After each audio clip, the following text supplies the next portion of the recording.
Order.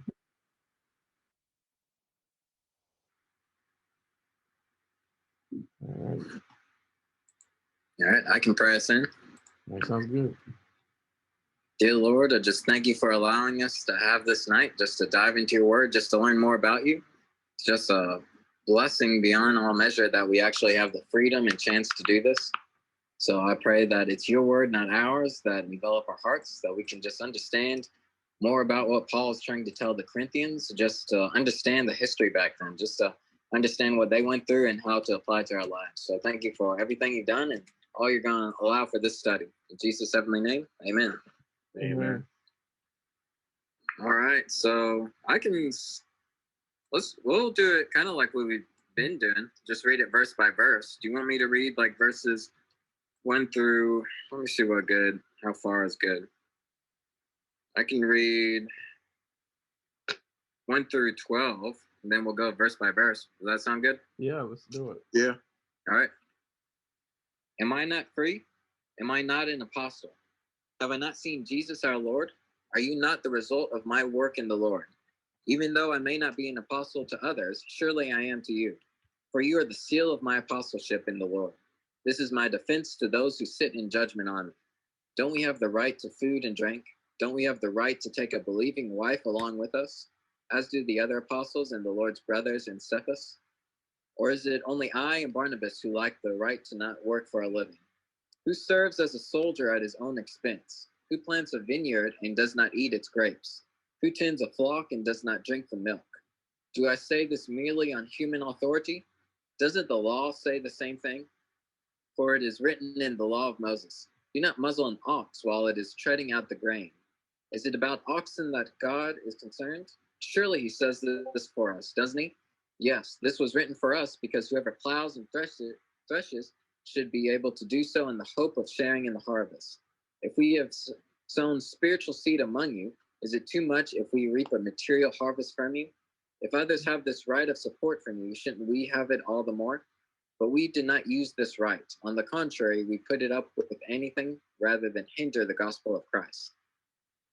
Yeah, so when you think of I kind of want to start out like he's trying to defend his apostleship. Some people, well, let me start out by asking, like, what do you think an apostle is first?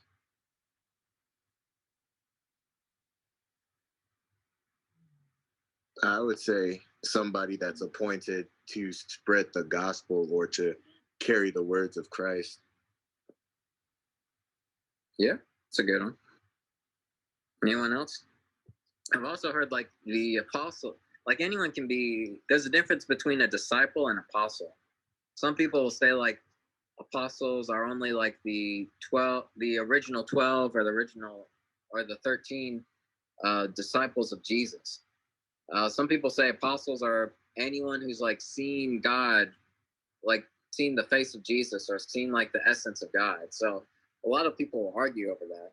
I like here that Paul is saying like, I'm at least an apostle, whatever the definition of apostle is, he's at least an apostle for the Corinthians because he uses his background. He's used his resume of what he's done for the church of Corinth. Like he's been used by God to start the church in Corinth. So to them, more than anybody, he's like an apostle.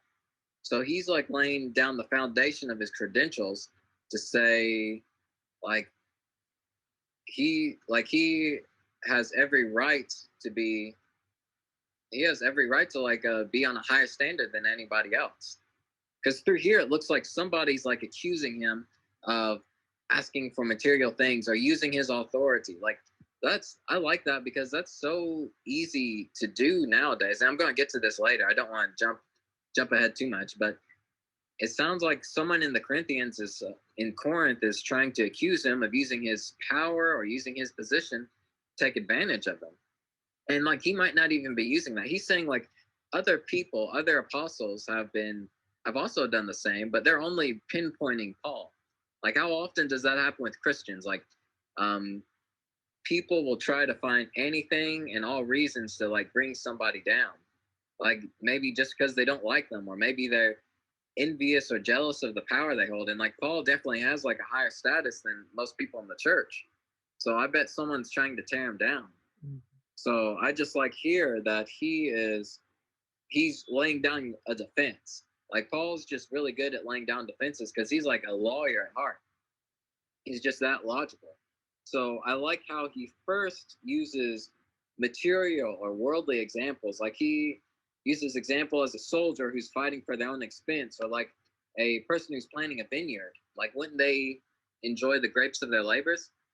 Like he's using physical things to get the Corinthians to understand before he goes on to the Mosaic law, or he's talking about spiritual scripture. He's saying like in the law of Moses, don't they? You don't muzzle an ox while it's treading out the grain. I just like how he tries to get on the Corinthians level before bringing in a spiritual lesson, which I just really love. Like he uses examples, like it makes me think of Jesus. He uses examples that the people would understand, like how Jesus used examples of a shepherd to better relate to people who watched over the sheep, so people could understand his lessons better. But I just like how I'm not gonna like get too far. I want to hear what you guys say first. But what do you guys think of like the first few verses? What are your thoughts?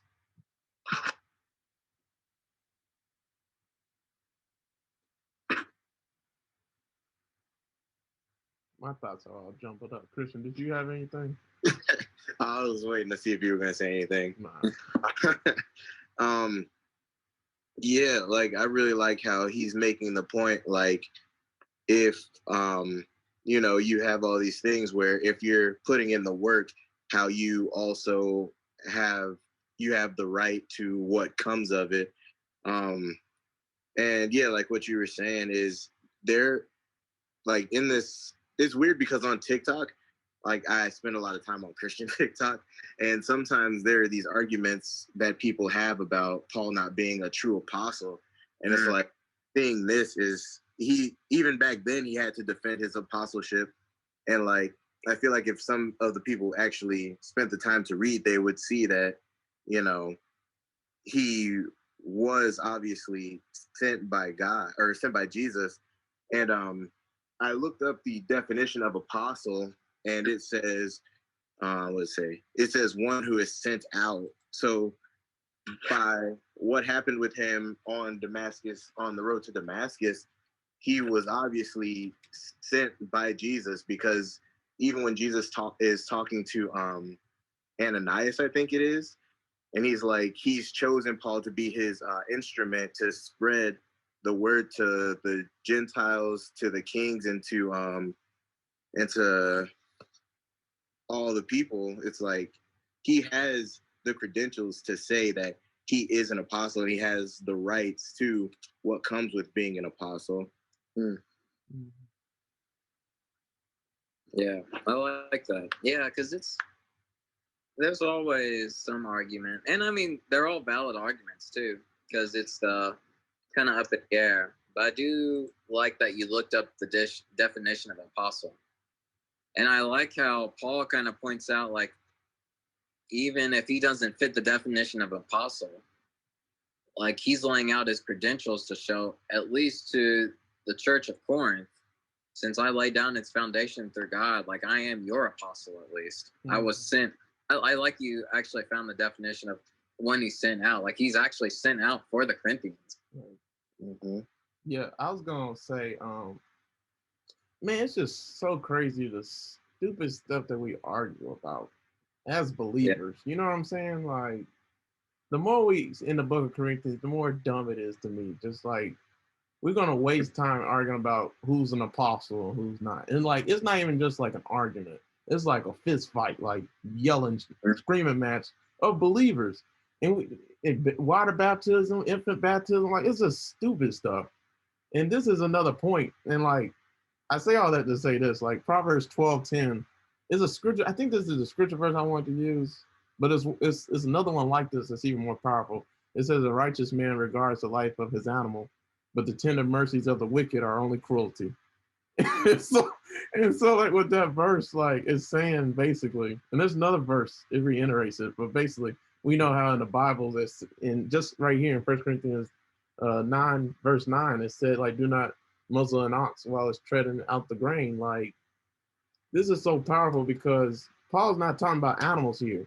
He's talking about actual people sent by God, apostles, preachers, like people teaching the word. Like, if they're toiling for you, giving you a word, like they gotta put in time and put in effort to get these messages from God, to be able to articulate it as best as they possibly can, you know, to give you the blessings and the food that you need spiritually to help you reap spiritual things. Like, I don't even know if we read that yet, but like, yeah, like, yes, okay, so they're helping you to store up treasures in heaven. Like, you know, they're trying to get you to focus on things eternal and make you wealthy that way. That's true wealth. Like, this wealth in the world, we learned in 1 Corinthians 7, is passing away. It's nothing, right? It means it amounts to nothing, right? So like, just for you to give something to a pastor, financially, food, whatever it is, like, that's something that's nothing.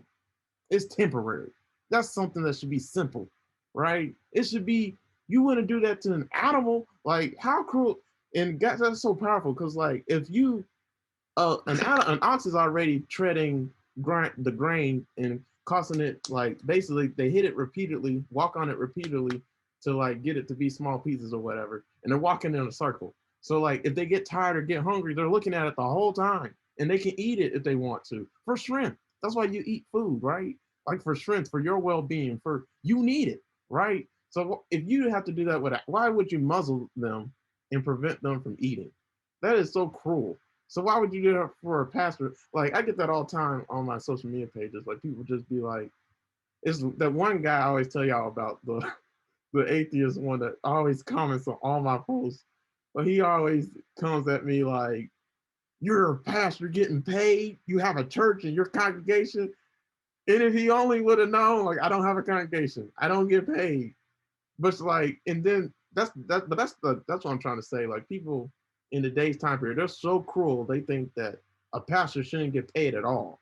And we just see, like, we'll see it later on. I don't think we read it yet, but it kind of said it, like, you know, this is what the pastor, you know, if they're toiling and planting seeds and a shepherd to the flock, like, man, it's so powerful how they use those things. I wonder if that meant anything to y'all. Like, when he said that, you know, you don't have soldiers in the army paying for their own nukes or their own, like, who can afford a nuke, or like grenades? Like, who pays for that? The country does. The military does. A soldier doesn't have to do that. Like, they supply what you need, right? So it's the same thing. You're going to war spiritually.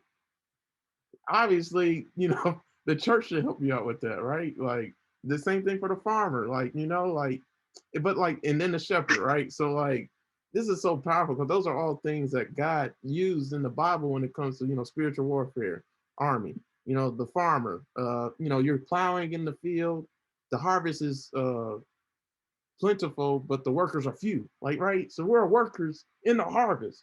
So if we're the only people working, who should be reaping the benefits from that? You know what I'm saying? Like, and that's but like, that's a huge discussion, right? Like, because people argue about that all the time. Like, you know, should a pastor even get paid? Like, people are extreme on both ends. Like, there's preachers have to be accountable to God.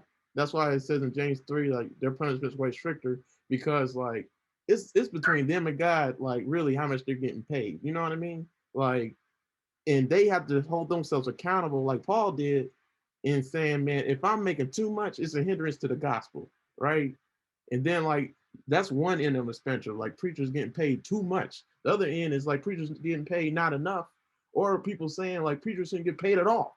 Like, they should be doing it for free. Like, that is just way off of this message. Like, you know, so yeah, it's just so much with this, man. But I'll let y'all say what y'all going to say. Yeah, you hit a lot of points. I'm trying to figure out where to like start. But I like the part where you're saying, you like, when we get into Corinthians, you kind of just get upset with how the Corinthians are acting. Mm-hmm. And like, why do you think that is? It's because, like, I think it's because we see like the exact same things today. Mm-hmm. Like, that's the awesome thing about Corinthians, is that like, it's so applicable. It's like so carnal, because like carnal desires are like almost, well, I don't want to say eternal, that's blasphemous, But like carnal desires are like long lasting. It's throughout human history. So like when you get mad at the Corinthians, I think it's because we can think of it happening today, or we see it today in the church. And you definitely see people like that comment on your social media all the time that's trying to bring people down. Mm-hmm. Like what are in First John, like what are the three categories of sin that John's talking about? He says lust of the eyes, lust of the flesh, and pride of life. Man, that pride of life, like wanting a higher status or wanting to be right, that's like powerful stuff. And that's what you see people trying to tear each other down because they want a better status or they want to be just slightly higher than you. Like I don't know, I hate that they're trying to do that to Paul, because like Paul's been doing nothing but trying his best for the church of Corinth. And this has gone into the next section, so I'm trying not to jump ahead again. But like what you were saying too about like his spiritual rewards too, like that ties in.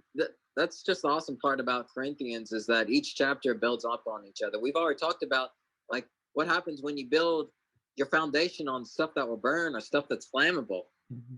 Like it's gonna dissipate. It's gonna disappear. It's not gonna last very long. So that's why Paul later on in the next verses is gonna say like he'll easily forsake his material gains in order for a spiritual success or for the rewards in heaven, because those rewards are what's going to last forever. Right. Look, like gifts from God is what he's concentrating on. Like he's not trying to focus on the material gain from it. He's trying to, and I think that's important for anything we have a passion for. We can't be concentrating on getting paid. That's not important to get paid. You have to make a living, like Sean was saying. But like, if you're going into something hoping to get something out of it, like that's just going to be counted as a loss. You have to go into something for the sake of others. I really think that lets your passion shine through more if you don't let the material things bog you down. Because Jesus said, like, you can't serve both God and money at the same time. One of them is going to drag the other down. Yeah. And honestly, go ahead, Justin. No, I'm good. Go for it. Now, I was going to say, like, this lesson convicted me because, like, my mind just wonders, man. Like, man, my mind just, I just want God to purify my mind, man. Like, women are just a struggle for me, man. And, like, I just want a pure mind. And, like, this passage hit home for me so much because, like, we're all, people who struggle with temptation and stuff like that, you're focusing on things that are passing. Like we talked about with 1 Corinthians 7. Like these things are fading away. These are the fashions of the world now, like lust, porn, sex, all that stuff. Like women looking, like checking them out, like you're sexy, like being young, like that's passing. I'm pretty sure the same desires that we have now, we're not going to have when we're like 60. And then like we'll look back and be like, man, we wasted so much energy and time into like masturbating or having sex or all that stuff, like messing around, dating around, like when we should have been focused on the message. We should have been focused on the gospel. And like that's all Paul was focused on. Like, and we'll talk about that throughout this whole entire thing, how like Paul said, like, I'm focused on the gospel. And that's it. Like, I'm not focused on, really what you think about me, my apostleship. I care about us doing the right thing and us storing up treasures in heaven. So like for you guys to store up treasures in heaven the right way, you have to give to the pastor, to the preachers, to the apostles what they rightfully deserve. Now it's on the pastor to take liberty and take advantage, not take advantage of, that's a bad word, but just to use that liberty that they have, use that right, and what they're gonna do with it. You know what I'm saying? Because all of us are in a race. And we're all trying to win people for Christ. And for each and every single one of us, you have to win somebody to Christ in the race that you're in, right? So like everything ties back in, man. So like, man, we should just keep on going. But I don't, because there's so much to like we were trying to go at, but we haven't hit the verses yet. But yeah, all right. Yeah, I guess we should have gone like verse by verse, but I just kind of want to tackle the whole thing. You know what? I think we should just go ahead and say what we want to say. Yeah. And then when we read the verses again, then it just, we can say even more. Yeah. How about I read, Christian, do you have anything to say? I'm going to read verses 13 through 18 because I feel like we're about to dive into those, but let's finish what we want to say first. Yeah, we can go ahead. I'm good. Okay. Does anyone read verses 13 through 18 real fast? Before we go there, I want to say too that the pastor is the shepherd, the farmer, and the basically the sergeant, right? So like, if they're those three things, they should be getting all the benefits that those three people get, right? So I just want to throw that out there because I know I won't be able to say it once we read these verses. But all right, you said 13 through 18? Yeah. Christian, were you gonna read or you just? Yeah, I'll take it. All right. Don't you know that those who serve in the temple get their food from the temple, and that those who serve at the altar share in what's offered on the altar? In the same way, the Lord has commanded those who preach the gospel should receive their living from the gospel. But I have not used any of these rights, and I am not writing this in the hope that you will do such things for me, for I would rather die than allow anyone to deprive me of this boast. For when I preach the gospel, I cannot boast, since I am compelled to preach. Woe to me if I do not preach the gospel. If I preach voluntarily, I have a reward. If not voluntarily, I am simply discharging a trust committed to me. What then is my reward? Just this, that in preaching the gospel, I may offer it free of charge, and so not make full use of my rights as a preacher of the gospel. Yeah. So this is like the meat of the first half, I think, because first he's like building up what he's obligated to have, like not to make that sound like a bad thing, but to show the things that he's earned. But now he's saying like he will gladly deny these things in order to like save souls, like not to give anybody a foothold to accuse him of being like corrupt or a bad preacher, because like it's kind of like the atheist that's commenting on Sean's social media, like he's looking for anything to tear them down. But Paul is denying this. He's denying all the physical things that he could gain in order to win souls over, or for the spiritual rewards, or for spiritual souls. Like that's just amazing for me. And like that makes me think, man, I think we should all think about this. What are we giving up to what are we trying to give up in order to save a person, or to not allow people to stumble? Like I think it was in chapter 8, we were chapter 8 again, it's like building up. Like what are things that we do that cause people to stumble that we need to be aware of? Like, are we eating of idols or things like that? Like, what are the things that we just need to give up, or like not be so selfish about? Yeah. I think for me, what I'm taking away from this is like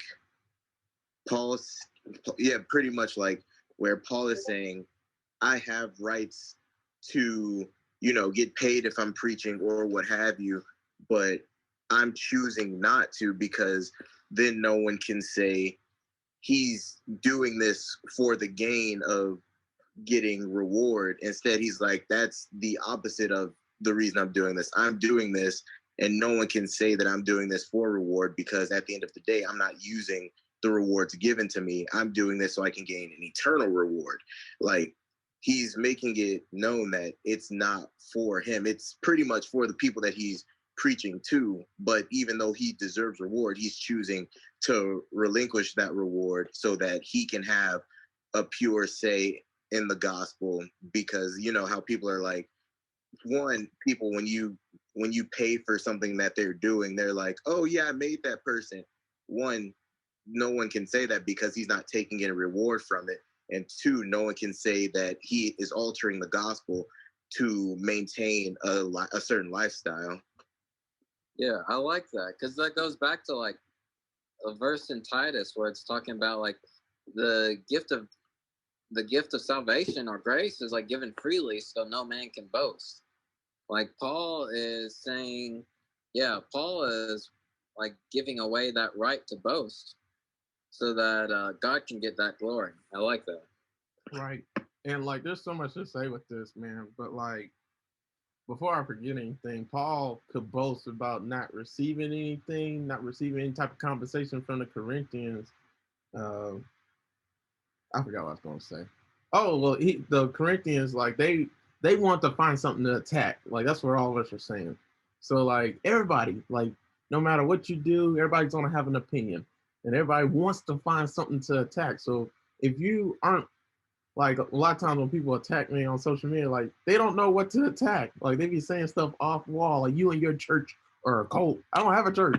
Like like you're off. Like you try something else. That doesn't work here. You're receiving all money for the gospel. Like you gotta try something else. That doesn't work. I don't receive nothing. I do this for free. So like, oh, that's something else I was gonna say too. Like there's so much to say. I'm just gonna say it. So like I'm in a great situation. We all are. Like none of us have a church. None of us are getting paid. Yet we're still preaching the gospel, right? So like that's literally what the apostles. That was what situation they were in. Like, and that's a beautiful situation because we're free from being entrusted to preach a certain way, being told and commanded like we have to stay here and we want more of this. Like that's what congregations do. A lot of times they try to limit a pastor and what you can say, what you can do. You know, you can't do everything. So like for us, we're free. Like, and that's what Paul's saying. Like, I didn't receive none of y'all money because I didn't want y'all to say like I didn't want y'all to think that the rich people have more control of me than y'all do. You know what I mean? Than the poor. So like, and that's how some people think too. Like if I give so much money to the church, then they're bound to do exactly what I say. And that's why they give so much money, so they can control the church, which that seems like demons, right? So like it's so powerful. Like it goes so deep. Like you can go real deep with this. But then also like yeah, like in this time period, like the we read in Malachi and in the Minor Prophets books. I think it was Malachi though. Like all the preachers in that time period were trying to get paid.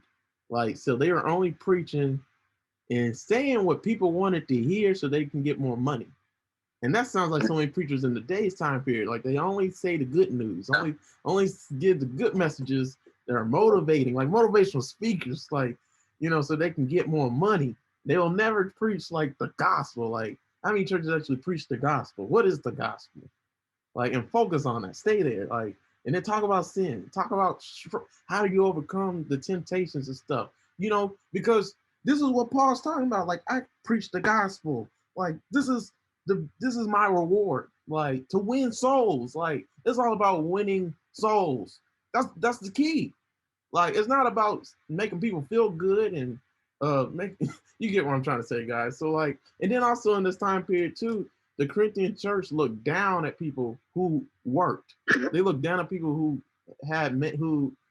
did manual labor. So Paul was throwing it in their faces, like, you guys want me to be ashamed of this. You guys think that this is a bad thing. It's not. Like, so he was throwing it in their face, like, I can boast about this. Like, you're looking at it from this perspective. This is the perspective, though. Things are deeper than just on the surface level. That's for all believers right there. Like, you think somebody just doesn't celebrate Halloween or they celebrate Halloween, and you're like, oh, man, you ain't a true child of God. Like, the surface level. Like, man, this is so deep, man.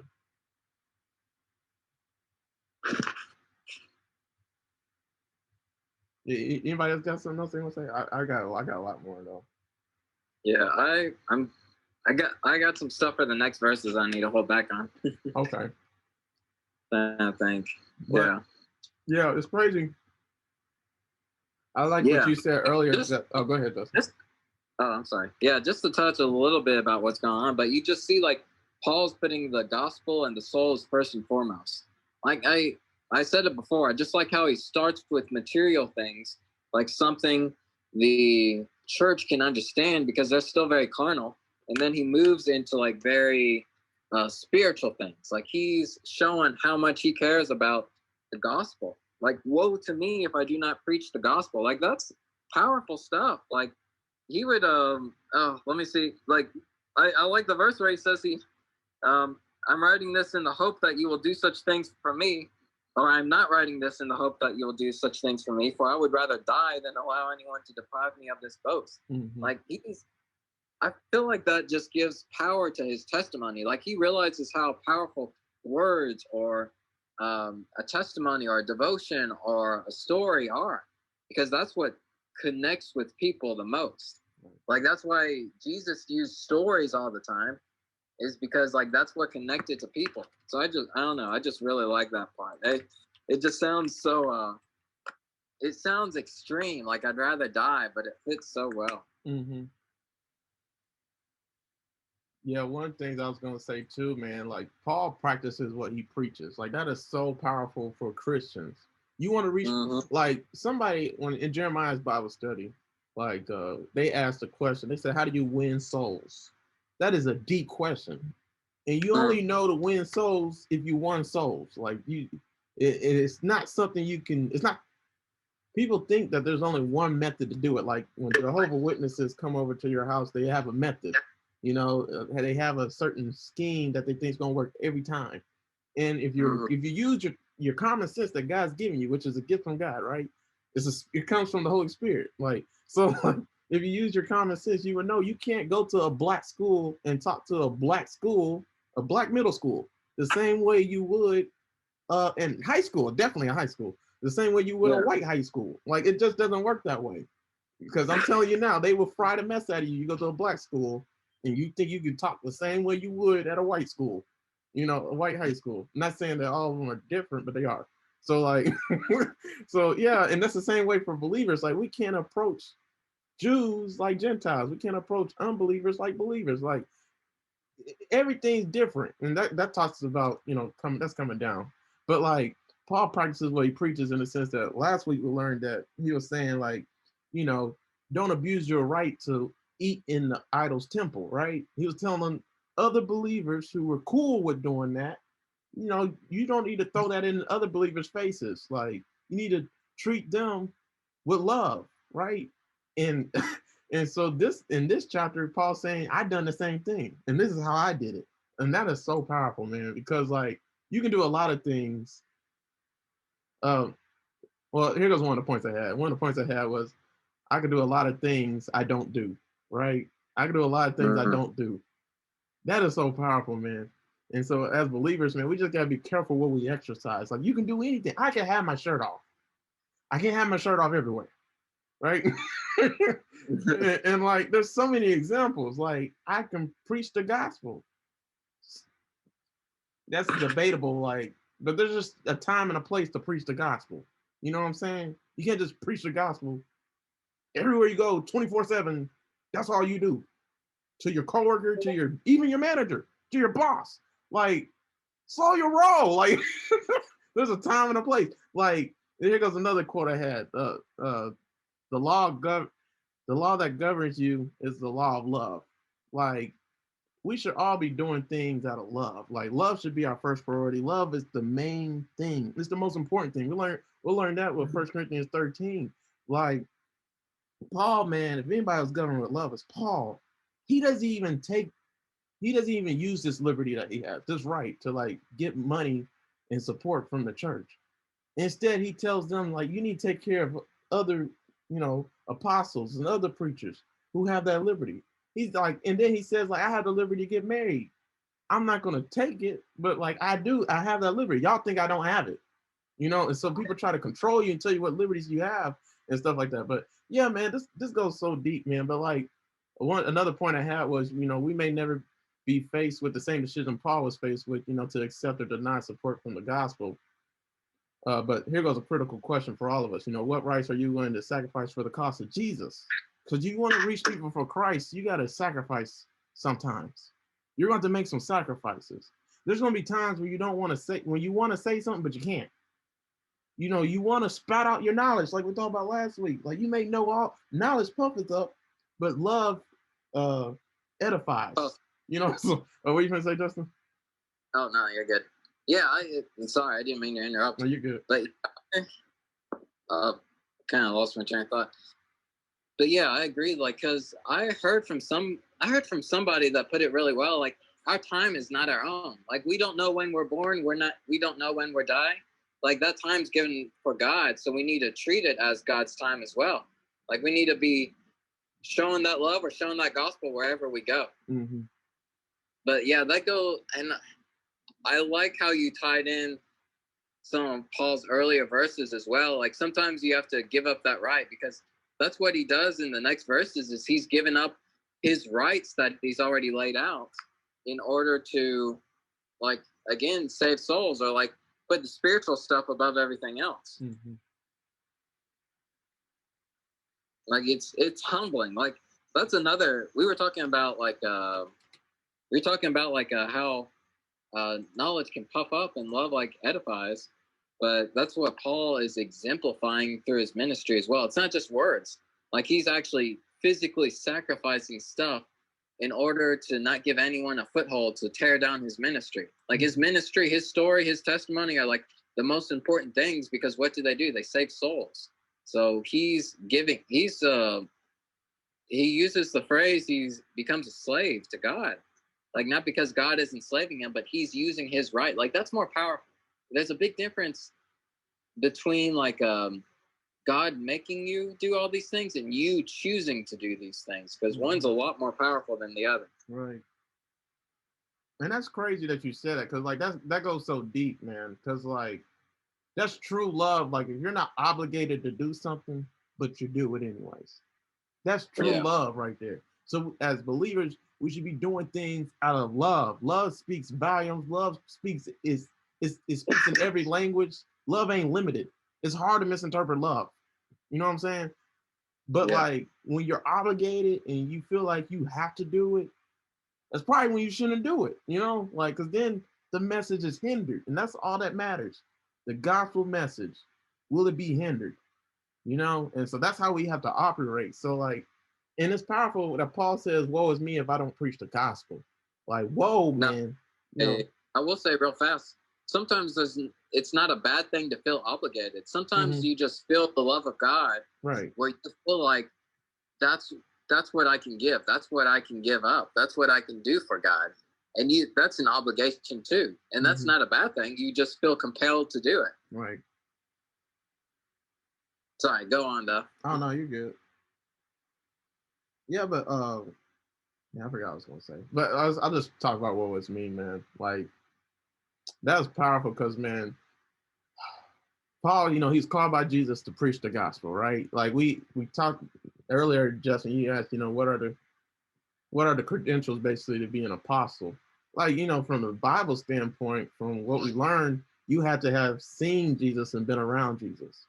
So like, whoever they appointed to be an apostle, you know, when Judas died, I think it was Matthias or something like that. But when they appointed him, Peter appointed him. So I guess probably the rest of the disciples, but did God appoint him? Like, that was the question a lot of people asked.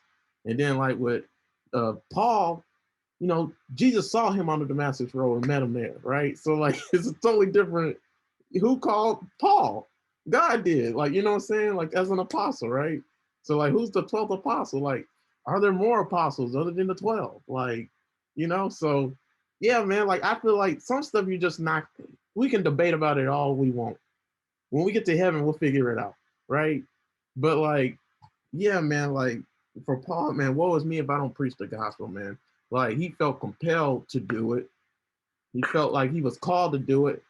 And it wasn't even a matter of like his personal choice, you know, and something like he wanted to do to start off in his life. It was something that God called him to and gave him a passion for, right? So it's the same thing for us. Like, we should have that same itch to preach the gospel and to save souls. Like, and like, what are you willing to do in order to do that? Are you willing to make the sacrifices that it takes to save a life? Because that's what's most important in this world, right? So yeah, man, you can boast when you do it, man. But honestly, it's a work of God. Like, it's nothing that you did really that could save a soul. Like, that's a work of God right there. God can He's the only person that can control people's hearts, right? All we can do is our part. And like when you're in that zone, man, you're doing that. You're fulfilling that call, man. It's a beautiful thing, beautiful life, and you're storing up treasures in heaven. And that goes back to what Paul said, man. You're sowing things spiritually. So what about, who cares about these carnal things, right? So like, yeah, man, all this stuff, man, it keeps on tying together. Like, what's my reward, man, if I don't preach the gospel, So I have to preach the gospel so I can receive that reward, I want the reward, So yeah, man, this stuff's crazy, man. There's so much else that we could say, but I'll just shut up, man. You're good. Are you guys good with like reading 19 through 23? Because I feel like we're really to that, and plus I really like these verses as well. Because it's like, it's really talking about how he's given up that right. Like he keeps saying that, but like it's really powerful, like how much Paul gives up. Right. Christian, were you gonna say something? Oh yeah, I just wanted to jump on the woe is me bandwagon really quick, and like I really like how Paul is like, woe to me if I do not preach the gospel, because he was called to preach the gospel. And like when you look at it these days, you have all these people who may be called, but they don't do it. And then you have these people who weren't called who still try and do it. So like, imagine the reward for the people who weren't specifically called to preach the gospel, but still go around spreading the message of the gospel. And then think about the punishment or what have you that God has for the people who were called to preach it, but choose to stay silent throughout their entire life. Like for Paul, he heeded the call and he continued to do what God asked him to do. So his reward is obviously going to be greater than anything we could possibly imagine. But then you also have to look at like the missed opportunities for people that are called that don't, because you're missing out on changing people's lives who God has put there so that you can make a difference, so that you can plant that seed, so he can cause the growth. And then these people may end up never receiving the gospel or never getting it because you didn't spread it and things like that. So that's just something I was thinking about when I heard that. Man, we need to probably read it all the way out, man. Because when you saying that, bro, I'm just saying this sentence and that's it. But like, as believers, man, we all have to ask ourselves the question, are we doing exactly what God has called us to do, equipped us to do, and knitted us specifically to do? You know what I mean? Because if we're on the wrong racetrack, no matter how hard you try to run, if you're in the wrong event that you're not suited to do, you're running for nothing. What's your reward going to be? There's no reward for that. Because you're just going to lose. It's all about winning souls. That's the whole goal. Like, right? So like so many Christians, like they don't know the purpose. They don't know what they're called to do, but they try to do what they see, like, which everybody thinks preaching, like as a preacher. Like some people, God didn't equip you to talk. He equipped you to do other things. So like if you stay in your event and stay in your role, you would do way more for Christ than, you trying to just make your, just mimics what everybody else is doing. You know what I'm trying to say? So yeah, man, this chapter is powerful. I know we're about to get into it now, man. I can feel it. We're about to get crazy. But y'all ready to start reading? Do you want to read? Yeah. Okay, yeah. Go for it. Is it 18? 19. 19. You read. I lied. Okay. I am not anyone's slave, but I have become a slave to everyone, so I can win as many people as possible. When I am with the Jews, I live like the Jew, to win the Jews. They are ruled by the law of Moses, and I am not, but I live by the law to win them. And when I'm with people who are not ruled by the law, I forget about the law to win them. Of course, I never really forget about the law of God. In fact, I am ruled by the law of Christ. When I am with people whose faith is weak, I live as they do to win them. I do everything I can to win everyone I possibly can. I do all this for the good news because I want to share in its blessings. I'm reading. You know that many runners enter a race, and only one of them wins the prize. So run to win. Athletes work hard to win a crown that cannot last, but we do it for a crown that will last forever. I don't run without a goal, and I don't box by beating my fists in the air. I keep my body under control and make it my slave so I won't lose out after telling the good news to others.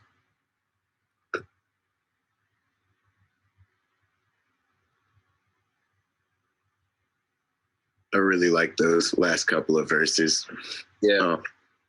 Because essentially what he's saying is what Sean had touched on. Like, when you're preaching to certain people, you have to adapt to the environment that you're in, because when you approach people a certain way, if they see that you're not really one of them, they won't accept you as if you were one of them. And like, I really like that even Paul is addressing that you have to adapt your way of preaching to reach certain people. And at the end of the day, it's all for the sake of the gospel, not to, because like, you have people where you have preachers where they have like new people every week, but it's like a different group of people, and they may not receive the message the same way as someone who's been in that church for like ever. So like, I know a lot of pastors don't do it, but you have to adapt to reach the people that are coming in now, because the people that have been there for a while know, the way that you preach, know how to receive the message from you. But for the people that have never seen you before, you have to try and reach them.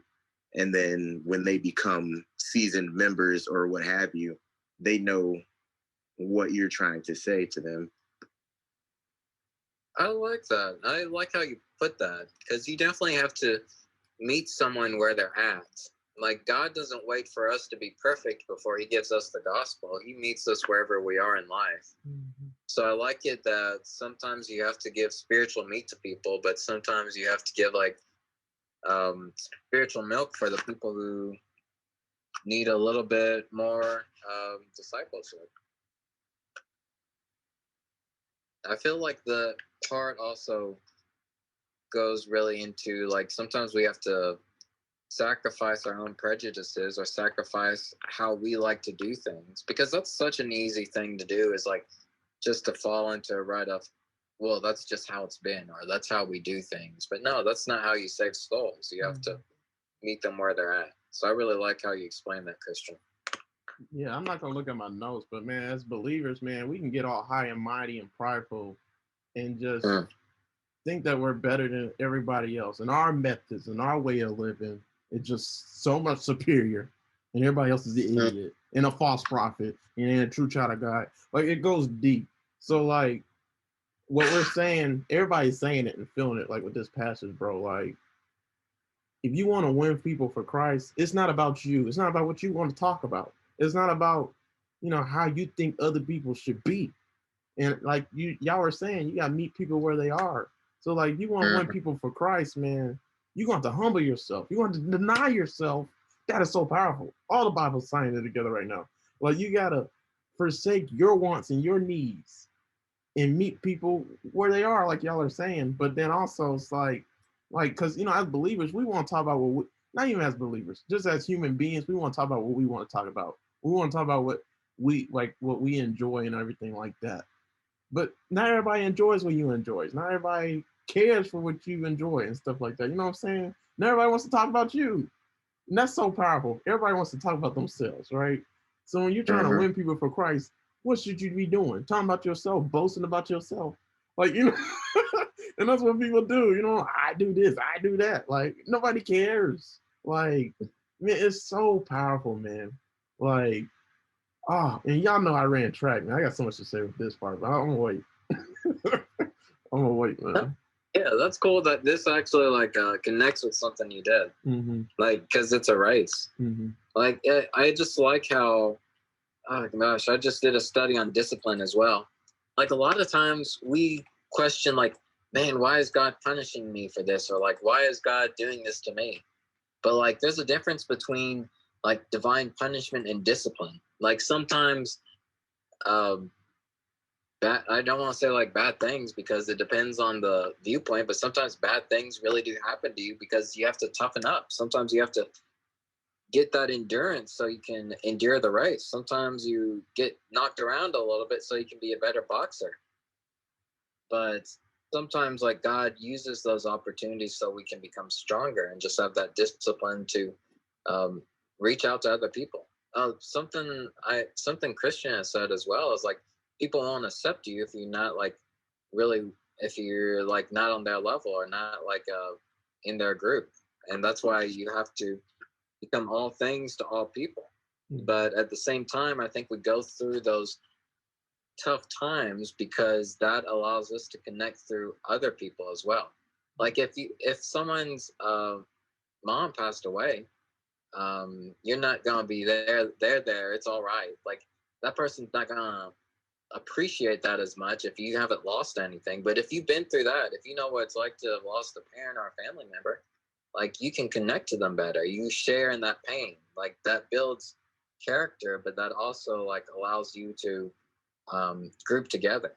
Like that's I don't know. I like the last part of those verses just because it's not saying discipline is a bad thing. Like it strengthens you, it refines you.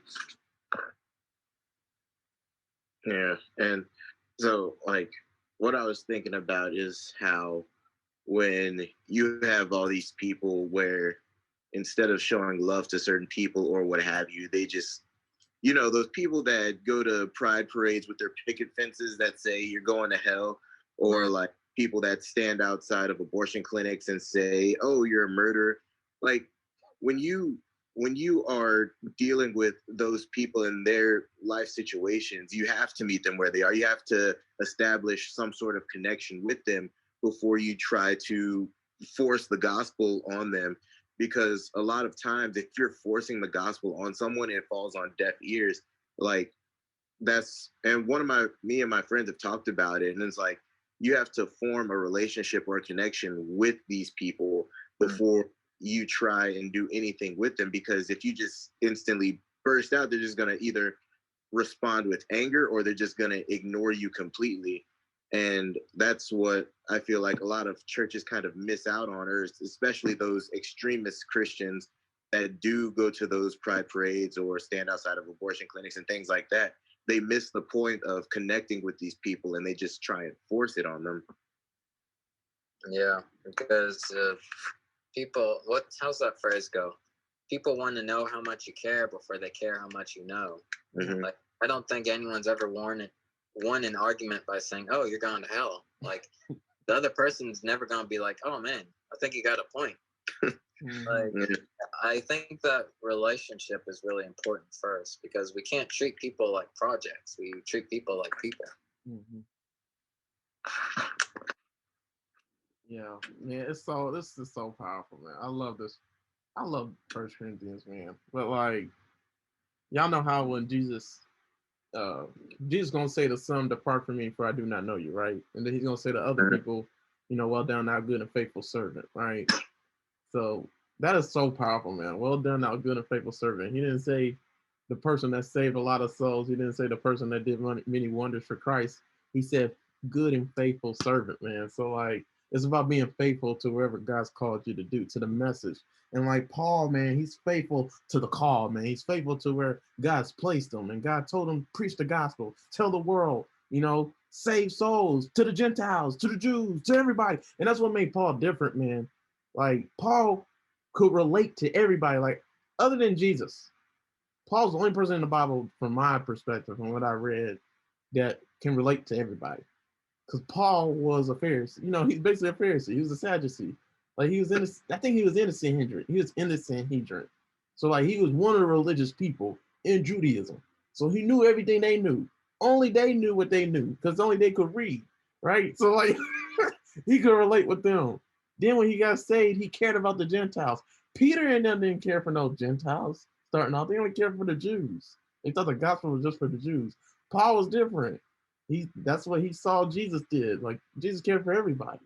Like the gospel message is for everybody, not just the Jew, right? So that's where Paul differed, man. And like what's so powerful is if you see in verse 22, man, like first of all, in all those verses leading up to 22, he kept on saying, so I might gain somebody, you know, so I might gain the weak, I might gain the Jew, I might gain the Gentile, those who don't care for the law, know the law, care for the gospel, those who are weak, which are the same people, you know, those who don't know the gospel, don't care for spiritual things, they're weak towards that. They don't know it, right? And Paul said in verse 22, to the weak became I as weak, that I might gain the weak. I made all things, I am made all things to all men, that by all means save some. That is so powerful, man.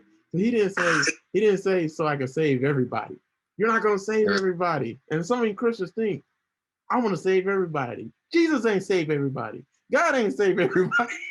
Like that was their goal. That's what they want. But not everybody wants to be saved. Some people don't. You can't save somebody that don't want to be saved. That's for everybody, right? So like Paul said, so I might win some.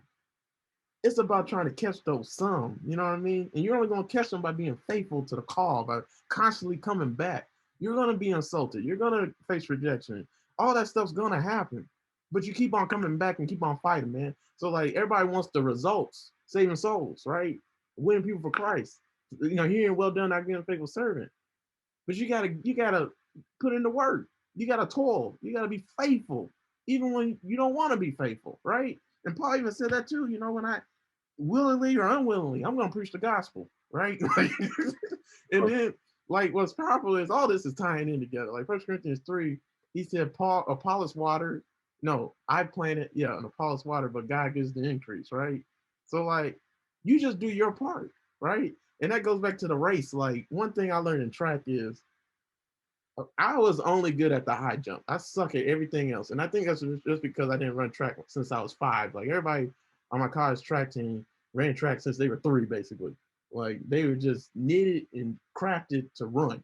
Like with strides, it's called a cycle. Like people who can actually run, it look like they're on a bike. So their knees come all the way up to their waist. People who can't run, their knees go up to their ankles. Like it doesn't get off the ground, right? So but people who can run, they have like a cycle, right? And not only that, they have endurance. Like there is 2 girls on the track team that could run a 400 and a 200 the same time I could. Like they were at the finish line when I was at the finish line. Now, granted, I will blow them out starting off. Like they're nowhere near me. It looks like nobody. Actually, even against the guys, it looked like I won the race already starting off. I was the greatest. I could beat Usain Bolt starting off, but like it's about finishing the race, right? So it's about finishing the race. So like these girls, like I ran 53 seconds in the 400, man. These girls, like right at the end, they'll catch me because the monkey would hit my back. It's called a monkey hitting your back when you slow down and you can't go no more. So that's what would happen to me. And so it's the same thing, man. Like you got, there's so many factors with what I'm about to say, man. Like you got to be in the race that God's called you in. Because if you're in the wrong race, man, it's not going to turn out well for you. Like 400, 200, that's not my race. My race is the high jump. Nobody can compete against me in the high jump. Like, granted, some people are better than me. Some people jump higher than me. Some people will beat me. But I'm going to get mines in the high jump. Like, I'm going to reach people for Christ in the high jump. I'm going to do my thing in the high jump. Like, I'm not going to mess up. And, like, there's different factors, right? So, like, it could be raining outside. It could be windy. Like, and then on top of that, like I can't have on my in track you have to wear your tights, right? So you can't be wearing your warm-ups. I used to do the high jump in my warm-ups in high school. My coach Rachel in college, man, he wouldn't let me do that. He wouldn't let me wear shades. Like, I had to take off everything. Like no weight, nothing holding me back. And like that goes back to Hebrews 12, man. Like you gotta take off everything that's weighing you down, everything that hinders you. You know, not everything's expedient for you. Not everything's necessary, right? So people who like just imagine somebody try to run into the Olympics in boots or something, or with a backpack on. You can't run against the best of the world with just the littlest stuff on. Like it will hinder you.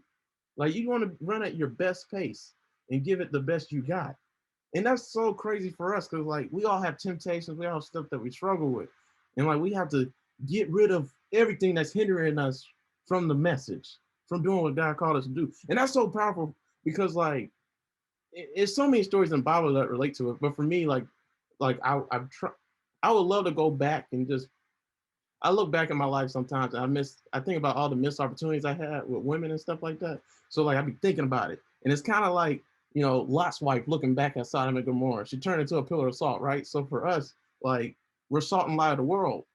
Salt's only good to be trampled on when it loses its flavor, right? So we're losing our flavor when we allow, you know, the stuff that we're looking back on to keep us from the message. When we're allowing the stuff to hinder us that we should be taking off and laying it aside and getting it away from us so that we can just focus on the call. You know what I'm saying? So like some questions I have for us is like how much of an effort are you giving for the gospel of Jesus Christ? Like, cause you gotta give it everything you got. Like, you're not gonna just win a race. Like some people, and that's the analogy I want to use. So many people are in the wrong races, but then some people are in the races and not trying. Like I've experienced, and y'all have too. Y'all did sports before. Like on the track team, there's people who said that I want to go to the Olympics, but then they didn't try. Like I worked harder than them. Like there was people on the track team in high school that sucked, like really bad. They put no effort into it, always like straight last. Like you're wondering why are they even here? Like why are you doing track? Like you are awful at it. Stop. Like and then you don't care. It'd be different if you cared. You don't care. There's so many Christians that don't care. Like they're just in the race. Like in my analogy is they're on the track, but they're laying down during the race. Or like they'll stop and take a time out, you know, eat a hot dog or something, then get back in the race. Like you can't do that in the Christian life, man. Like it takes everything you got. You got to train for it. Oh my gosh, that's so powerful. You got to be disciplined for it, make sacrifices for it, train for it. Because if you're to go to the Olympics, man, you know how much you got to give up, like to get there. And then it's for 4 years. You gotta wait every 4 years. It'd be different if it was every year or every 6 months. No, every 4 years, you give up everything. You gotta make sacrifices. You can't just drink soda. You can't just eat anything you want. You gotta work. Oh my gosh, work out every day. It's consistency, discipline. So like for Christians, like how are you in that walk? You know what I'm saying? Are you doing that for the gospel's sake? And that's what Paul's doing. Like Paul's saying, you know, I gave up all these things. I gave up my rights. He's making sacrifices. You know, he's disciplining himself. Right. Why? So he can win souls, so he can receive rewards for Christ. Like, man, this is so powerful, bro. Like, it goes so deep, man. Like, we can keep on going, man. But yeah, people think like there's so many believers that are just coasting, like cruising through the Christian life, man. And it's not even about that. It's not about that at all. You live in the Christian life wrong. And that's what Paul's telling the Corinthians, man. Like, you guys are focused on me. Run your race. Like, worried about me and my call, what God got with me, thinking you're all high and mighty. You know, let me give you a what for. Like, you know, so yeah, man, this passage is First Corinthians been crazy, man. I like how you pointed out, like, it just says save some. Like, Paul doesn't use any flowery language. Like, he could make it sound extravagant, like, I become all things for all people so that I can save all souls. But, like, man, it kind of caught me off guard, or not off guard, but just, like, stuck out to me when he said, like, he'll save some souls. Mm-hmm. Like, he's not even guaranteed, like, he'll save every soul he tries to reach. Right. And I just really appreciate that, because we don't know who will save. We don't know which hearts are going to be softened. Like, we just don't have that knowledge or wisdom to know that. But we have to put ourselves out there, because we won't save any souls if we don't go out there first. Like, we have to seize that opportunity first. So I do like the way he words that, just the language, because it shows that you just have to put yourself out there. Yeah. And you know, when you saying that, man, like when you put yourself out there, we talked about that with the salt and light parable that Jesus told. Like salt, when it comes into contact with something, it hides itself. Like when you put salt on something, you don't see it no more, right? It just meshes itself in the minerals or whatever you put it in, right? And like you can taste it, you can feel it, you know it's there after you eat it, but you don't know it's there once it's on there, right? Same thing for believers. Like we should, when we come into contact with unbelievers and we're around them and in their community, this is how we should be. You're the salt of the world, like Jesus said. So like when you're in that environment, people should know. Like, especially when they taste you, they may not know, because we all look the same as humans, basically. But as soon as you open your mouth, as soon as you do something, like, man, what is this? What is this? Like, this flavor, I taste it. Like, what are you? You know what I'm saying? Like, and that's so powerful. So, because, like, you guys get what I'm saying, man. But, like, yeah, like, if you want to reach people for Christ, it's powerful that Paul could touch so many people. Because, when you keep, I hope we get to go through all his epistles and stuff. But, like, you could tell, like, whenever he met with somebody, he knew what they knew. You know what I mean? Like, a good example, when he met with it was some Gentile people. Maybe it was the Corinthians. Yeah, I think it was with the Corinthians. But basically, he knew all their idols and all their gods. And I think we learned it in 2 Corinthians. He knew all their idols and their gods and their mythology or whatever. And he spoke about it and referenced it with what he was saying. And then he did it again, here, talking about, how war is and milk and, farmers and shepherds. Like, he referenced that, So, like, Paul would always meet people where they're at, in a sense that he could relate with you. He knew what you believe, kind of, and he used that. Right? So that's what we should be doing. Like, when we're trying to reach people for Christ, man, like, it's love when you know things about a person, and you got to know a person before you try to save them. And that's what that's how that's how you win people for Christ, because that's what Jesus did. Like, Jesus knew everybody. He's God, right? Like, he wasn't talking to somebody that he ain't know. So why are we trying to reach people if we don't know them? How are you going to save somebody if you can't relate to them? Because that's what it's about, relating to people, coming at where they're at right now. Like, that's the only way to reach people for Christ. So, like, yeah, man, it's a lot of factors, man. But yeah, kind of sticking with verse 22.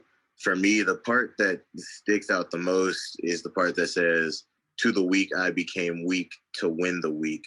So, like, a lot of people will dismiss that part because even to win souls, they don't want to be seen as weak. They don't want to put themselves in that same category. They want to stay acting like they are the strongest person in the room, have the strongest will, have the strongest spirituality, or what have you. But then that kind of, like what Paul's saying, it kind of parallels with what Christ did. Christ became weak to save the weak, because, like, that's what we are. Essentially, we are the weakest form of beings outside of animals, because, angels are stronger than us and God is definitely stronger than us. So, like, we are the weakest beings outside of animals that God created. And Jesus became one of us to save us. And, like, that's what Paul is saying. Is essentially he's saying you have to become like the people who you're trying to reach. And that part just stuck out to me just because of the parallel that it makes with what Jesus did for us too. Yeah, I feel like this whole section is just very humbling for Paul, and, like, it's an example of how we need to humble ourselves too. I'm glad you pointed that out, because I was thinking, like, Paul is trying to show a trend of giving up rights. Lots of people think, like, this can seem like you're becoming a doormat or you're just letting people step on you, but humility is not necessarily letting people step on you. It's just allowing other people to go before you. Mm-hmm. I think, and as Jesus said, whoever will be first will be last, and whoever is last will be first. I think it's very important that we humble ourselves so that we can actually win people over like this. Mm-hmm. Man, I think Peter kind of says it best when he's like, humble yourselves under the mighty hand of God, and in due time he'll lift you up. Like, a lot of people don't want to be humble. They want to stay at their status or gain higher status. But in order for God to do that for you, you have to become humble. Like, he won't elevate you if you already have an elevated mindset. Yeah. Yeah, man, like, there's so much to say with this, man, but man, only one can win the prize, right? So verse 24, know ye not that they which run in a race run all, but one receiveth the prize. Somebody used that analogy with me, because like with the high jump, there's only one winner. And the person who wins, the person who jumped the highest height, just like in any race, it's the person who, just depending on the race, person who throws the longest, person who runs the fastest. It depends on the race, right? But like, man, like you run to attain a prize, and like this prize that Paul's talking about, he's relating to the Corinthians, how they got that Olympic game, whatever they call it, in Corinth, that takes place. And again, this is him relating to them in their culture and stuff. But man, like verse 25, and every man that striveth for mastery is temperate in all things, man. And one thing I want to say is like nothing good or great can be attained without self-denial. Like how much do you self-denial how much do you deny yourself a lot? Like, you know what I'm saying? Do you have a lot of self-control? That's what it's talking about. Like how much self-control do you have? And like, man, I wonder how much self-control Paul got. But I mean, obviously Jesus had all of it, right? So like for us, man, we don't have self-control, we're not gonna win the race. You won't get anywhere close. If you don't deny yourself and have self-denial, like not everything's good for you. Everything can be good, but not everything's good for you, right? And that's different for all of us. So like, man, if we're trying to win the race that God has placed before us, and we're trying to receive the prize and the crowns that he has for us, you're only going to do it if you deny yourself some of the rights that you know you don't really need, So, man, and then you do that because you can receive an incorruptible crown. Like they do that for, the Olympics, man. It's crazy. Like, I wonder how it feels to be an Olympian and come in first place or something, and you get that medal. Like, because for me in high school, like my medals I won in high school and college mean nothing to me now. Like, you can throw it away. I don't care. Like, I got them. Like, so I won. Like, but that race meant nothing. Like, it doesn't last for long. Like, and that's like going back to 1 Corinthians 7. Like, the time is short. Everything's passing away. Like, everything's temporary here. Like, when we're toiling for things that are temporary, like we're working our butts off for stuff that's temporary, for the man, for our jobs and our work, for a paycheck and money. Like we're working to giving all our time to these things, when we should be giving time and denying ourselves to the things of God, right? Because those things are incorruptible.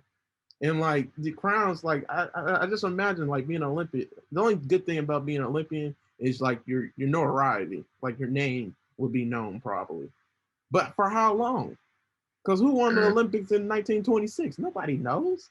You gotta look it up. And then what? They're dead. Like nobody cares, right? And then even like in 2012, like who won the hurdles in 2012? Like nobody remembers. Like they were big then. We know the Olympians now, but for how long, right? So like they're working hard for that, right? But for how long will you be famous for? For how long will you be known? Like only few people in history will be known forever. Hitler will be known forever, and he did evil, right? So, like yeah, man. Like, so what are you chasing after, man? Oh, go ahead, Justin.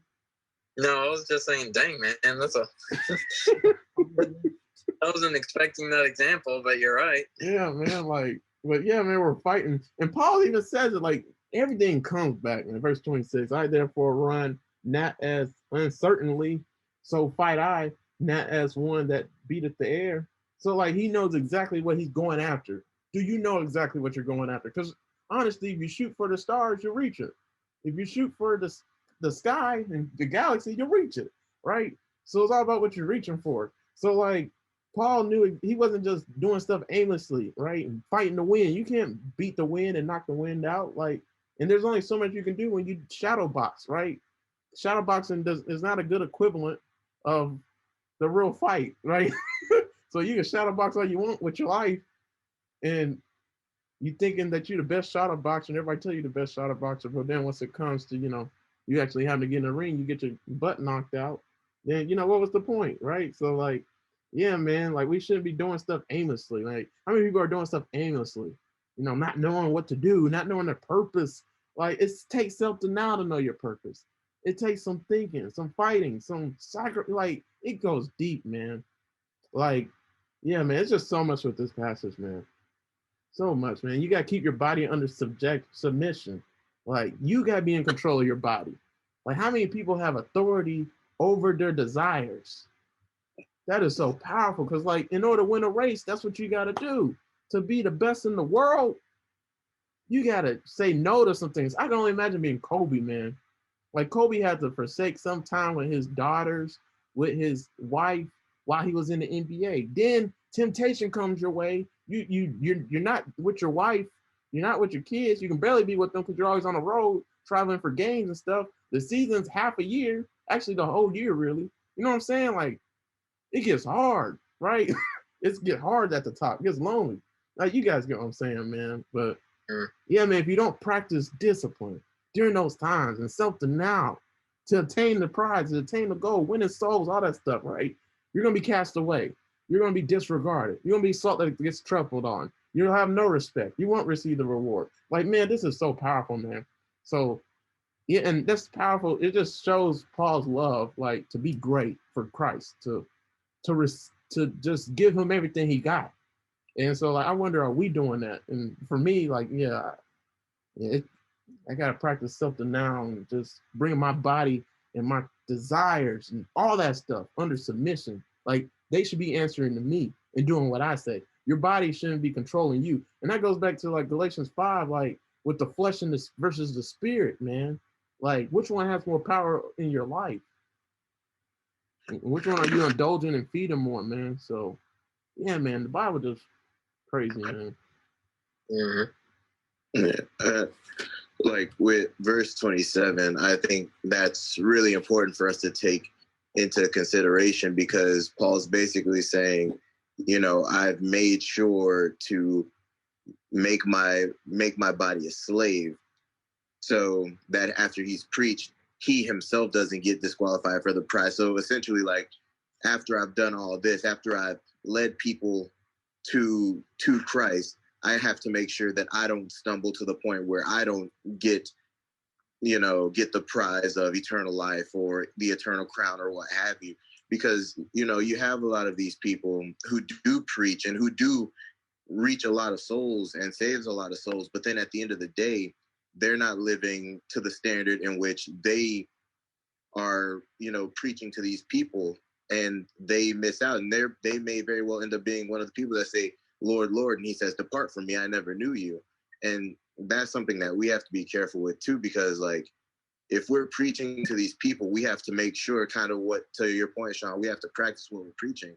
Because if not, once that comes out that we're not living the right way, one, we'll get canceled by culture, and two, our punishment will be severe, because we're preaching this gospel, and God's like, well, yeah, you brought a lot of people to me, and I appreciate that, but you yourself, you weren't living the way that you were telling these people to live. And it's like, we have to keep that in the back of our mind, because it's one of those big things where if we're not, it could be detrimental to our eternity and to our salvation or what have you. Yeah, I like that, because, like, how's the song go? You can speak truth, or you can speak speak scripture to anybody, but if you don't have love, or you don't have the life, or you don't have the spirit, you're just like the clanging of cymbals. If you're not living it out, like, your main goal is to save souls, including your own. So if you don't save your own soul, like, what's the point?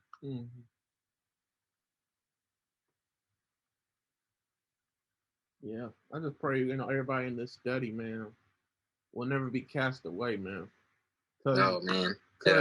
And I don't think it's talking about salvation. It could be, in a sense, but, like, it's talking about, like, for people who are saved, you're trying to reach people for Christ. The goal is to win souls, right? So if you're not practicing what you're preaching, if you don't have control over your body and self-control, when temptation comes, man, you're going to embarrass yourself. You're going to fall into temptation. Everybody will figure out about it, because what's done in the dark will eventually come to the light, right? So then you're going to be cast away. You'll have nobody to respect. You won't win people for Christ. The whole message, your whole entire reputation is destroyed. And that's really God's reputation through you, right? So you're not going to be able to win people like you could have won if you would have just been holy, for your Father in heaven is holy. Like, that is a huge task, tall task. Like, and that's what I'm learning as a believer, man. Like, just some stuff you can't do in your strength. You need God's strength. You can't do it. Only God can. So like, and this is one for me. Like, you know, just, and it could be for y'all in a different area, but like for me, like honestly, like marriage, that's a tall task. I don't know how y'all feel about it, but like, you gotta be perfect, man. You gotta, but who's perfect? You won't be perfect. Like, you're gonna have to be forgiven for some things, even if you were perfect. You like to the outside world and the public, but privately, you're gonna mess up, right? So you guys get what I'm saying, man. So like, yeah, we just gotta do what it takes to win souls and gain souls. But yeah, there's so much to say with that. But you guys know where I'm coming from. Yeah, I like that. Yeah, because just piggyback on the marriage analogy, like, it takes a responsibility too. You have to own that. And I think that's the same with like saving souls as well. Like, it goes back to the analogies Paul was giving. Like, if you're running a race or being a boxer, it's not something you take lightly or shunt. Like, you have to take on that responsibility because it's tough stuff. Like, it's you're gonna be like spit on. You're gonna be crucified in your own way. You're going to be prejudiced against. People are going to like try to find ways to tear you down. Like, you have to live that life, as Christian was saying, to that standard. So you can't give people a foothold to like tear you down.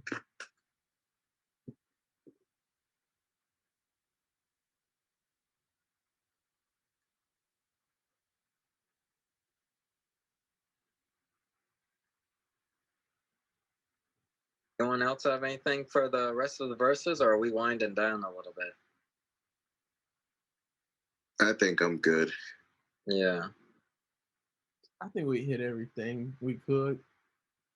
Yeah. Man, I feel like we really tore these verses apart. I like I like this chapter reading by myself, but I feel like we pointed out a lot of good stuff too. You know, I do got something though. Like, as believers, like, it should be our goal to show people God's grace. And like, that is so profound, like God's grace. So like, God, like, he forsake his liberties and his rights for us. And then we see Paul, he's forsaking his liberties and his rights for other people. And they all do it to win souls, right? So like, man, like, there's things that you want to do. And yeah, and that's real broad too. Like, there's a way that you want to live in this life, but you're supposed to be sacrificing those ways for Christ, for the gospel, to reach people, right? Like, you could be a sinner and live like everybody else. You guys know what I'm trying to say with that. Like, you can live in sin and do that. You know, it's fun. But what's the cost? What's the price? Because like, as believers, man, that's not showing people God's grace. You know, God's grace is like helping out other people, helping them draw closer and near to him and caring for them and everything like that. And then in that sense too, like, you can do things that cause other people to stumble and tempt them, and then give them an opportunity to fall into sin, and then you're causing them to, you know, be burning in hell if they don't know Christ, right? Is that God's love? Is that showing people God's grace? Like, you show people God's grace by not abusing your rights and your liberty. So a good example, you know, if I was when I become a pastor, if I'm a porn star, like, what is that? What is that? Like, that don't make no sense, right? Like, how many people, you know, you guys know what I'm trying to say, man. Like, that's not God's grace. That's not his love. I may want to do that, but like, what is that? It doesn't matter what you want, right? So, yeah, that's some, I want to go in those directions too. Yeah. But yeah, man, like, thanks for this lesson, guys. Like, I feel like this is one of the best ones. Yeah, this was a good lesson. I liked it. Yeah, it was great. I didn't Honestly, I didn't get to study as much as I wanted. I don't think I really needed to for this one. Yeah, it's it was really hard to like and I was like looking through it. It's kind of hard to separate it into the sections because each one flows into the other. Right. Like in First Corinthians, like builds on top of each other, but man, like this whole chapter like built up on each other, and I just like how Paul does that though. Yeah. It's like he's building up to a point that's really important. Mm-hmm. And I wish we already went through First Corinthians and we're coming back to it, because I would like to reference back everything he's saying, you know, because he's repeating stuff that he already said before, and like not only that, it goes with it. So like just us forgetting it, kind of, because I've been forgetting a lot of stuff he's been saying. Just us forgetting it is us missing an opportunity to see how that ties in with everything that he's been saying, and just missing all of the book of First Corinthians. But I think we're doing our best with that. Yeah.